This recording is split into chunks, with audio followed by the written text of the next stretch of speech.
All right, UFC 125 prediction time. This was supposed to be my second video of the day. Is obviously not. Woke up this morning, felt like I may be dying. Really turned out I really need to take a wicked crap. Go figure.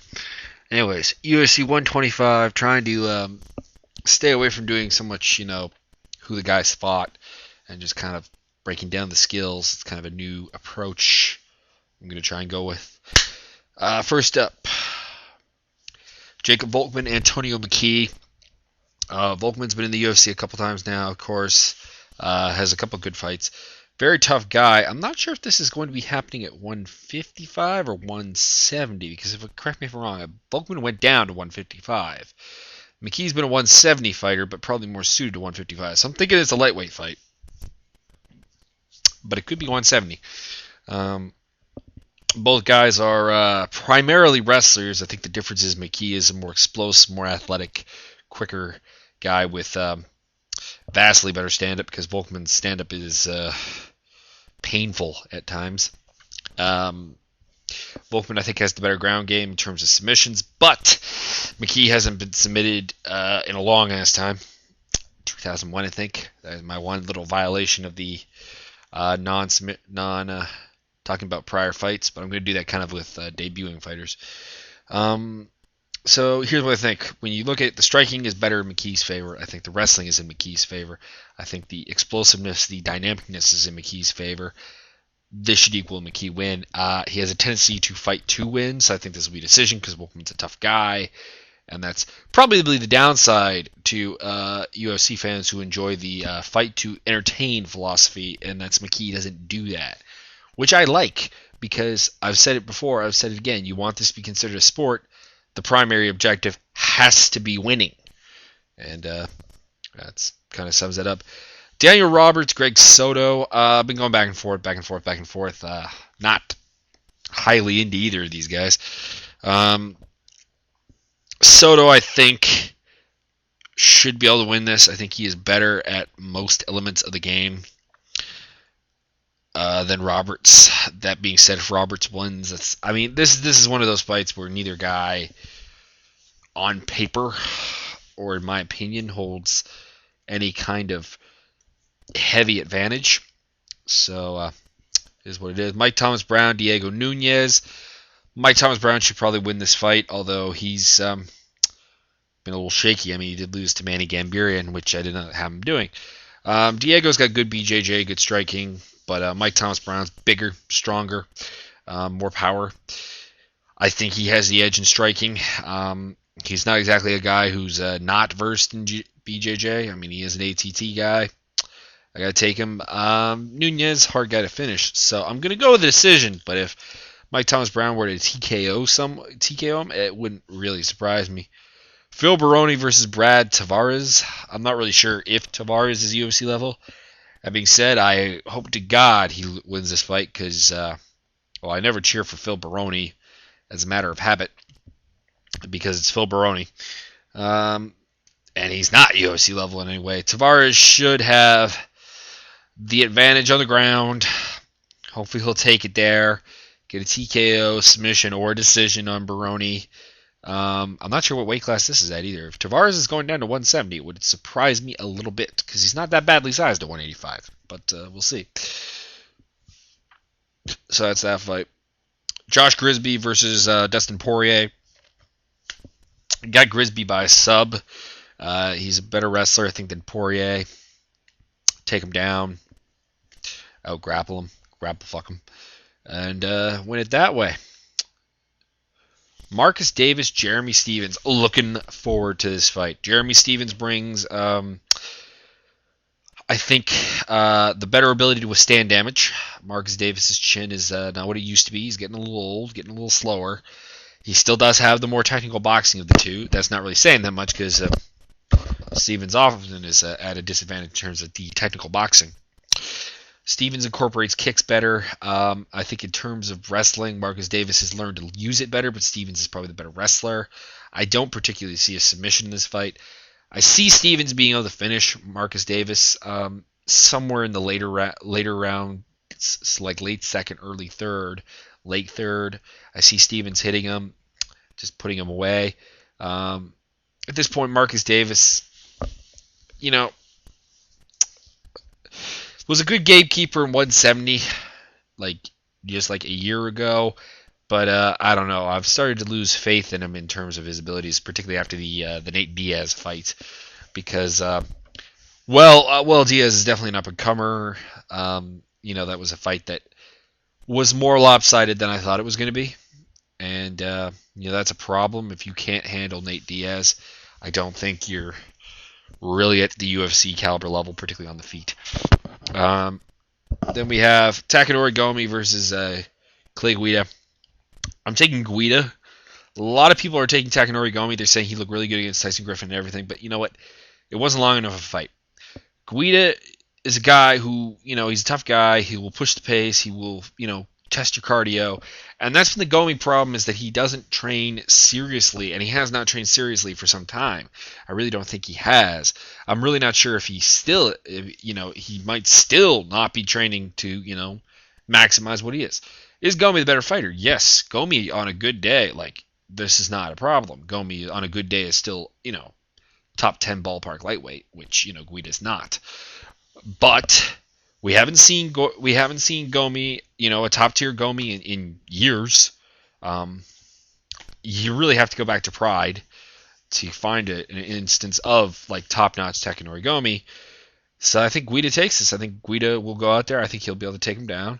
He's a hard guy to submit. He's a tough guy, and I don't think that, based on what we have seen recently, that Gomi has the cardio, the desire, the preparation level, the ability to keep up with a guy like Guida who will push the pace repetitively, just throughout the whole fight, not letting up.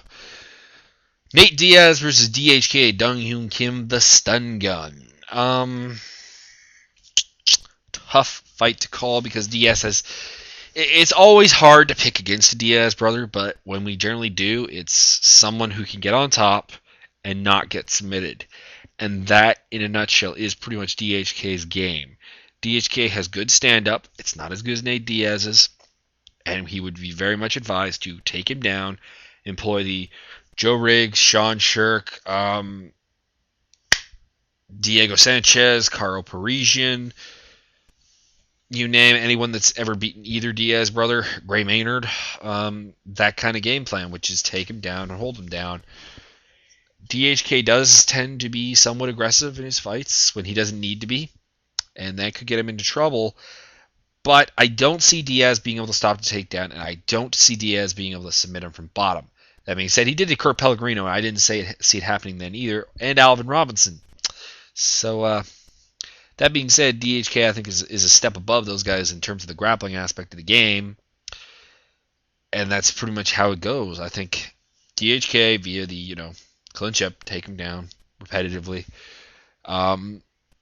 Both Diaz brothers have this issue that if you can take them down, they do have good bottom games.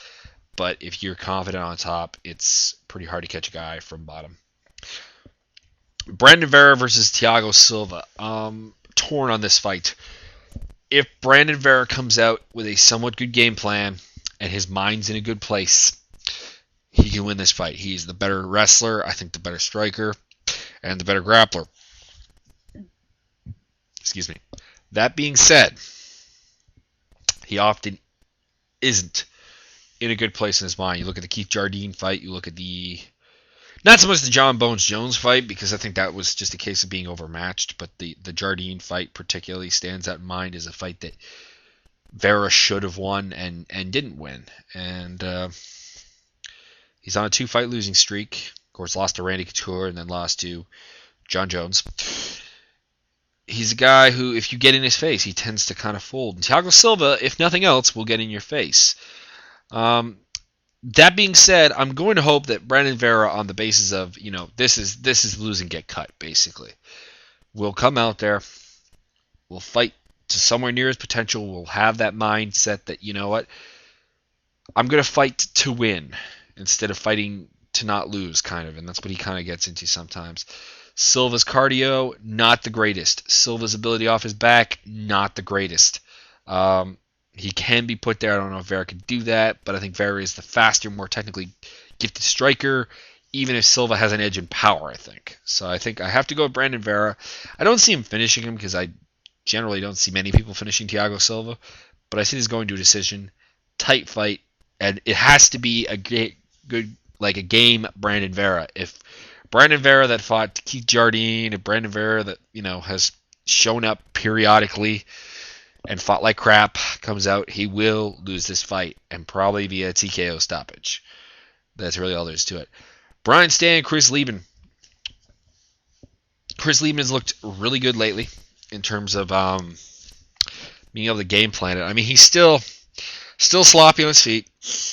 He's still not the greatest wrestler on the planet, not the greatest grappler on the planet, but Brian Stann is not the greatest wrestler on the planet, not the greatest grappler on the planet. This is a guy who likes to stand with people, and you generally don't stand with Lieben because even if you can beat him on the feet, if your name's not Anderson Silva, he'll catch you at some point, and that's basically what I'm going with here. Lieben, maybe he'll be losing up until the stoppage, but I see him going out there. I see his striking being good enough to stand with Stann. I see Stann not being able to just simply steamroll him down to the ground. If he's there, Lieben seems to be working his back game a lot in his last couple fights, and if you see videos of his training camps, he's really, really working the BJJ.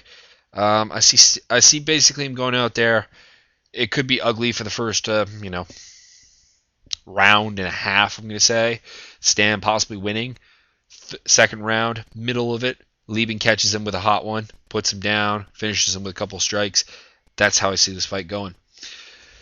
Gray Maynard, Frankie Edgar, the rematch for the lightweight title of the UFC. Lightweight title of the world, I'm still, I have a hard time with calling any UFC title of the world because it's really not a world title. World title to me has to be regulated by a body that's not the promotion itself, which the UFC is its own promotion. Edgar versus Maynard, the first time they fought, it's relevant because they did fight before. Maynard won basically via the wrestlefuck, the bullying, better wrestler, stronger wrestler, bigger wrestler. I keep saying it. I do think Edgar should go down to 145. He's been winning at 155, so people will very rightfully say I don't have much of a basis for this, but it is what it is. I still think he would do better there. He beat BJ Penn, but BJ Penn, a better fighter than Gray Maynard, didn't fight the way that Gray Maynard did. Didn't fight smart. I kept saying it when I was watching the fights. I kept yelling for BJ to go for a takedown, and he wasn't doing it. And I think that's the problem, is that, Edgar was quite fine when, and the Sean Shirk fight was the same one. Sean Shirk was convinced to stand with him until, he'd eaten a bunch of leg kicks, a bunch of punches, his explosiveness was gone, and his takedowns failed. I think if you get someone out there who comes out there and makes no bones about it, I'm here to wrestle with you, Frankie Edgar. I don't care if the fans don't want to see a wrestling match. I'm going to do it. Gray Maynard is that guy. The only way for Edgar to win this fight, because he's not a guy who stops you on the feet. And judges still see top position and takedowns, more than, any amount of dominance on the feet. And I think Maynard comes in there, he takes him down, he holds him down. It's probably going to be a 5-round fight. It's probably going to be boring to you people who don't like to watch the wrestling. It's probably not even going to be all that exciting for me, a guy who, doesn't mind watching the wrestling. That being said, it's the way to win the fight. Anyone who thinks Gray Maynard should fight differently needs to give their head a shake, because once again, they're looking for sports entertainment and should go. I'm not saying, I want to make this quite clear. I don't say this to be insulting, but you need to go back to the WWE. That's not the lower form, but that's what it is. That's something designed, catered to. It's not a sport. It's sports entertainment. This is a sport.